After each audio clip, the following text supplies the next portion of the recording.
Hi, welcome to Space Startup News, and in this video I'm going to do a roll-up of the space news so far this week. Starting first with Axiom Space.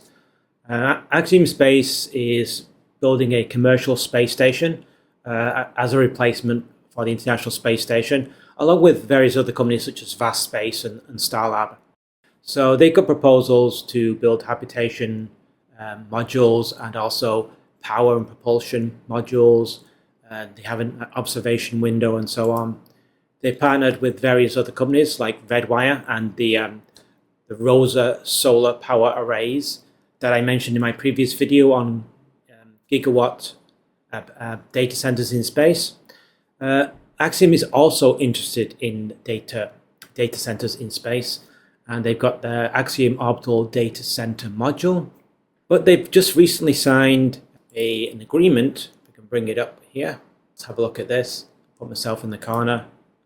So this is a agreement between Axiom Space and the Slovak space sector.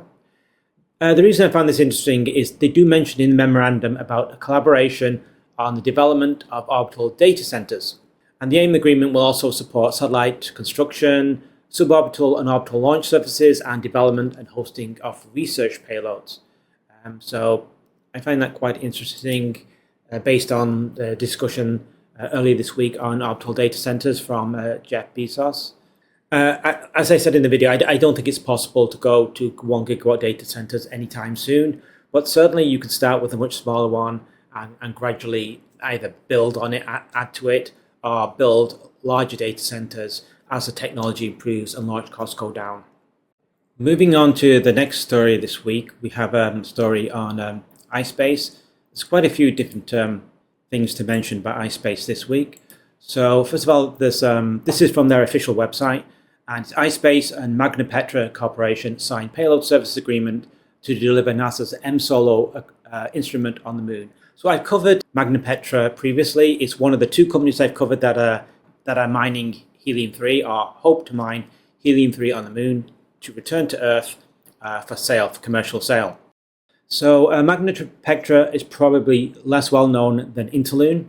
They're definitely making progress. The M-SOLO payload is actually a NASA payload. It's flown already, so it's flight proven. But Magna Petra have managed to get a commercial agreement with I think it's the NASA Kennedy Space Center, so they can use that instrument on their own payload, and it's going to be delivered to the surface of the moon by iSpace.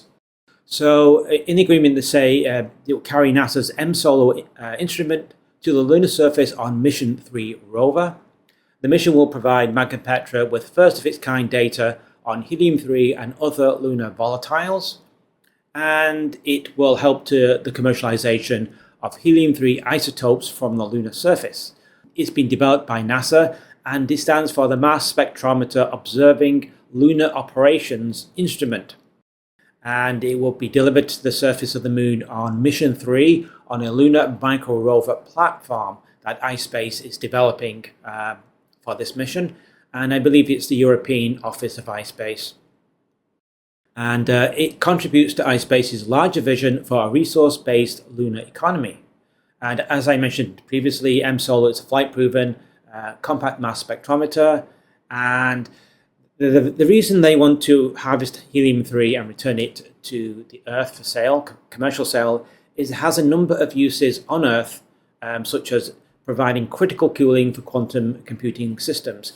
Helium-3 is extremely scarce on the moon. It's not really not be made on the Earth because the Earth's magnetic field prevents the formation of helium-3. The moon, on the other hand, doesn't have a magnetic field of any strength, so the solar rays from the sun bombard the surface, and it generates a small amount of helium-3, which can be collected and then sold on Earth. So the engineering and mission operations of the micro rover will be led by iSpace Europe in Luxembourg, and it will use the Apex 1.0 lunar lander, which is actually going to be made by the US office of iSpace. And we have some quotes here saying from the iSpace Europe team, conduct business on the moon and help drive the development of the cislunar economy, paving the way for helium-3 based business model that harnesses lunar resources for the benefit of Earth. And the CEO of Magna Petra, Jeffrey Max, says lunar helium-3 is the key supply chain element, and it's a critical refrigerant for use in commercial scale quantum computing. It also has other uses, such as in future nuclear reactors, but there isn't really a market for that at the moment, other than from science, from laboratories and universities. It's mostly, I'd say, the refrigerant for cooling, refrigerators for quantum computing. That would be the main market. I've mentioned iSpace a few times already, if I bring this up here. So they're partnering with various companies that are working on robots to explore the moon. This is one kind of like a spider robot here. They're working with Orbit Fab for refueling in space, perhaps around lunar, in lunar orbit as well. Xenopower they're working for nuclear batteries to power lunar rovers over the lunar night. Potentially just allow the lunar rover to survive, or the lunar lander to survive 14 days when it gets very cold at lunar night. And also they're working with some Japanese companies here. This is Komatsu. This would be construction, excavation, and engineering. They have launched twice already, Mission 1, Mission 2. Both got very close to landing. They managed to get to the moon. They did deorbit burn, but they couldn't quite stick the landing. Problems with altimeter sensors failing. I think that was the case in Mission 2 as well. Mission 3 will be built by the lander will be built by the US office. It's going to be a much larger rover. So hopefully the third mission will be more successful. And this is from the 2040 vision from iSpace. They have a very ambitious vision for the moon. It's ISRU, In Situ Resource Utilization, collect ice, lunar water ice, turn it into propellant and use it to power lunar landers and rovers. So they're working and partnering with a lot of companies, and they signed quite a few agreements at the IAC conference last week. There's also another article on, put myself in the corner here, on iSpace partnering with Telespazio and iSpace. Telespazio is just Leonardo and Thales. So these are two very large European aerospace companies. So this partnership is called Telespazio, and they're working with iSpace on ESA's Moonlight lunar navigation system. So this is for advanced lunar transport and communications. It will be one of the lunar data relay networks around the moon. NASA's working on one as well, and there's going to be a combined one called, I think, LunarNet, which will be interoperable between ESA's version and NASA's version. I think JAXA's are also working on these kind of lunar communication satellites. Anyway, so Telespazio is acting as a prime contractor for Moonlight under ESA leadership. The planned system will consist of 5 spacecraft, each weighing between 400 and 600 kilos, and launching in 2 phases to establish critical lunar infrastructure. So iSpace will deliver the Moonlight satellites into lunar orbit, and the letter of intent says they're exploring new commercial opportunities that will support the lunar space economy. That's another partnership that iSpace is working with. So they have offices in Japan, in Europe, and in the US. So they'll be working with ESA on Moonlight. They'll be working with NASA on the commercial lunar payload services with their new Apex lunar lander for Mission 3, which is a larger lander. So presumably they'll at least compete for NASA awards, ESA awards, Japanese awards, and more. Here is another partnership that iSpace have signed with UEL, which is it's a Korean company specializing in space robotics and exploration. So the agreement is to transport up to 2 wheeled rovers to the surface of the moon. The agreement envisions up to 2 lunar landers fulfilled by iSpace to transport 2 identical lunar rovers developed and manufactured by UEL. The launch will be no earlier than 2027. The rovers will be able to explore hard-to-reach geological features on the moon. So they don't go into details what that could be. It could be craters, pits, maybe skylights, maybe lunar lava tubes. I don't know. I guess we'll have to wait and see on that. The CEO of iSpace says the company is to test their technology on the moon's surface, And the UEL says they're laying the foundation of future lunar surface mobility service. So that's the first I've heard about this company. It's certainly it's interesting, and iSpace seems to have just a huge number of partnerships with quite a few different companies. And finally, for iSpace, we have another partnership with Kurita, who are working with iSpace on lunar water treatment demo payload. So they're testing out the feasibility of transporting a water treatment demonstration equipment on the lunar surface, and the mission will be to the moon from 2027 onwards.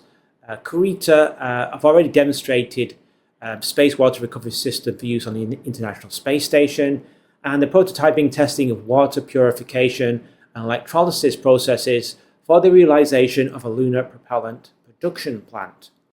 And they're in agreement with iSpace's long-term vision of the Moon Valley 2040 concept, which is the video I just showed from iSpace, which is ISRU, basically excavating lunar water ice, splitting it into propellant, and using it to power lunar landers and rovers. The long-term plans are the construction of a sustainable space plants, so completely in alignment with iSpace there. So it's very forward-looking, and as you can see, iSpace have been very busy recently, forming lots of partnerships, and they've got their mission 3, as you can see from this graphic. That's due in 2027 on the Apex 1.0 lunar lander, which is a larger version, so more payloads and more mass to the lunar surface, and hopefully they will stick the landing this time. Moving on to the next article, we have a story on Portal Space Systems. I've covered this company already. I covered it as soon as it came out of stealth. It's working on solar thermal propulsion. In this article from GeekWire, Portal Space Systems brings its solar thermal propulsion system up to full power during test. So it says that they successfully tested their solar thermal propulsion system, and it's a key step in the development of Portal's 3D printed heat exchanger thruster. This works by converting concentrated sunlight into heat, and then that heat warms up ammonia-based propellant that is then ejected from the end of the rocket to produce thrust. And it can move very quickly, it's efficient. So basically, payloads can be quickly moved into different orbits. And it's the first commercial venture to capitalize on this concept. And we have a quote from Portal CEO, Jeff Thornburg. He says, "This propulsion system unlocks mission tactics and timelines that traditional chemical or electric systems simply cannot support," unquote. The apparatus reached temperatures 1500 degrees Celsius, that's 2700 degrees Fahrenheit, and the first full-scale demonstration mission is currently scheduled for launch in 2026. So, I've covered this company already. We have a few renders of what the craft will look like.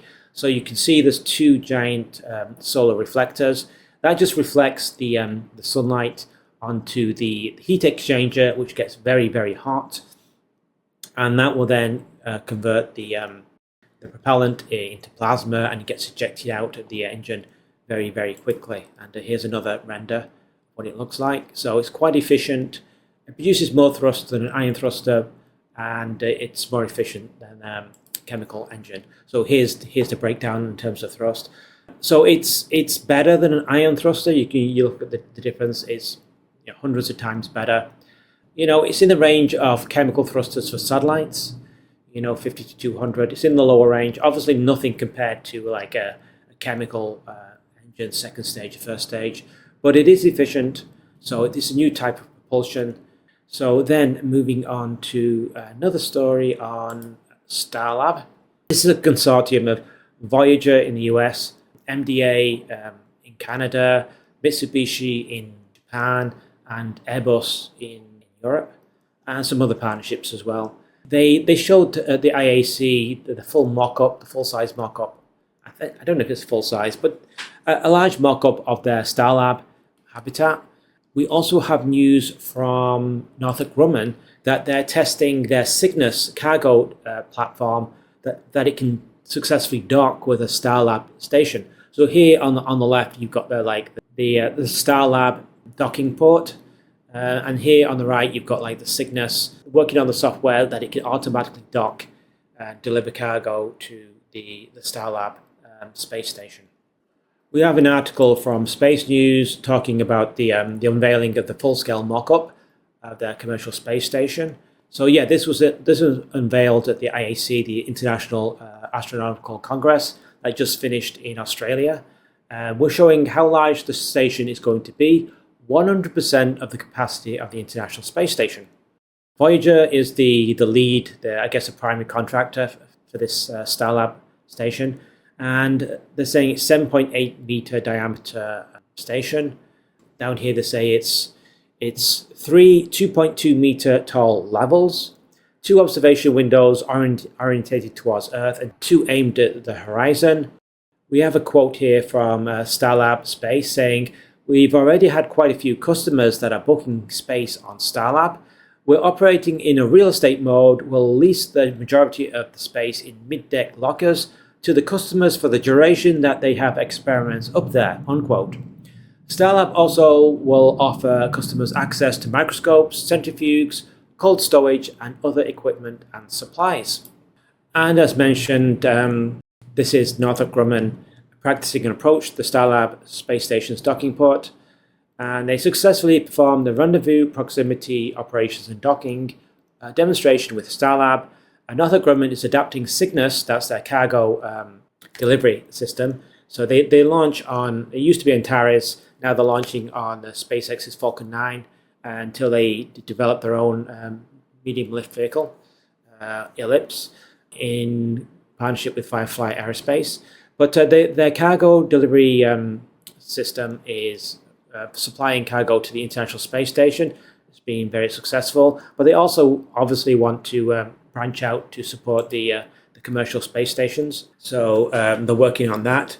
I don't know if they have other agreements with, for instance, VAST Space or Axiom Space. I don't know. I know VAST Space has agreements with the exploration company in Europe. This is, you're looking at an image of 3I Atlas taken from an ESA satellite around Mars, and it managed to capture this image. And we should be able to see an animation. Bring up this article here. So down here. So ESA's ExoMars and Mars Express have just observed the comet 3I Atlas. Closest approach to the red planet was on the 3rd of October, so just 5 days ago. And the interstellar interloper was 30 million kilometers away. So there was a dedicated camera to watch the comet pass. We have this animation here. This is from the ExoMars TGO satellite from ESA that managed to capture this close pass. ESA goes on to say that the coma that's around the nucleus measured a few thousand kilometers across, and it's clearly visible. There's going to be a long tail, which could grow to millions of kilometers long, but the satellites are not really able to capture that very well. They're used to much brighter images because they're imaging the surface of Mars, so this is quite difficult for them to capture, and they've not managed to capture the tail. I don't believe Mars Express has managed to capture anything at the moment. 3I Atlas has not yet revealed itself to the Mars Express images. Exposure time is just half a second. That's the maximum we can get from Mars Express, compared to 5 seconds for ExoMars, so we may not get much from the Mars Express satellite. Scientists will keep analysing the data over the next weeks and months, and there's also another chance to observe the comet. I'm saying yes, from outside the solar system, third interstellar comet ever seen. But next month, they will observe the comet with our Jupiter Icy Moons Explorer called JUICE. It will see the comet just after its closest approach to the Sun, meaning that it will be in a more active state. They're working on a comet interceptor that's due to launch in 2029. And the idea is they'll put it into a parking orbit, and then they'll just wait for a suitable target to appear. And when it appears, the satellite will already be launched, and it will just be able to fire its engines and intercept the comet. So here's the project page from ESA's website, Comet Interceptor. Basically, they're just going to look for targets of opportunity. The problem is with these interstellar comets, they come in so fast, you really don't have time to intercept them with by launching a satellite. It just takes too long. So you really need something in orbit waiting already, and that's the idea of the Comet Interceptor. It will just be there loitering in space. So that's interesting. There is one more story I want to cover this week, and that is SpaceForest, a Polish space startup.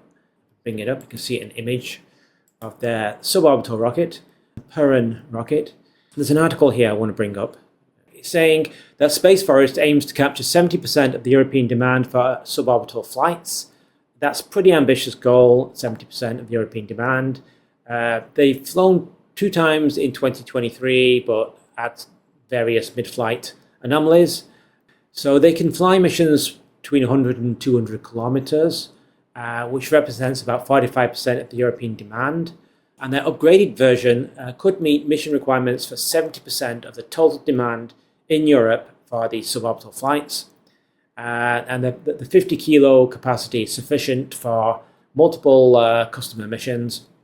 But they do have competition from various other European startups. PLD Space, High Impulse, and also Skyrora in the UK are working on suborbital vehicles that will be launching next year and so on. So it's very, very challenging to meet 70% of the demand. So the next flight per run is actually pretty soon. It should be between the 13th of October and the 2nd of November. They'll start with flights of up to 50 kilometers and then go higher, and hopefully reaching 80 kilometers. And the first flight above the Kármán line, which is officially into space at 100 kilometers, is likely to take place from the Santa Maria spaceport in Portugal, which I think I reported a couple of months ago that they've got access to that spaceport. They're also going to use a spaceport in a floating spaceport in the North Sea, but they will be competing against other companies such as Skyrora. Skyrora is a UK-based space startup working on their Skylark L suborbital vehicle, which you can see there. And here's another image. And then they plan to build an orbital launch vehicle. But first of all, they're starting with suborbital.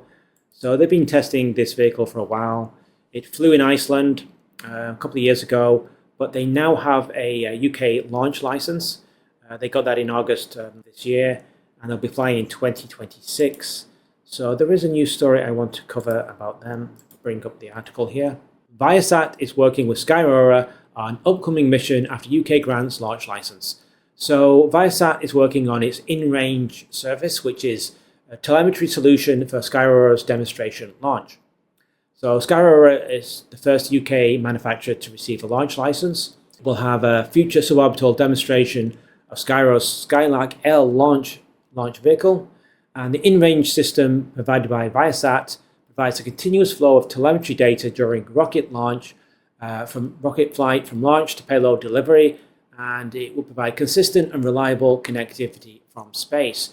The issue with not using a system like this is that you're relying on ground stations, and once the vehicle is over the horizon, you've lost contact. So you need licenses or approval from lots and lots of ground stations around the world so that you can always stay in contact with your rocket.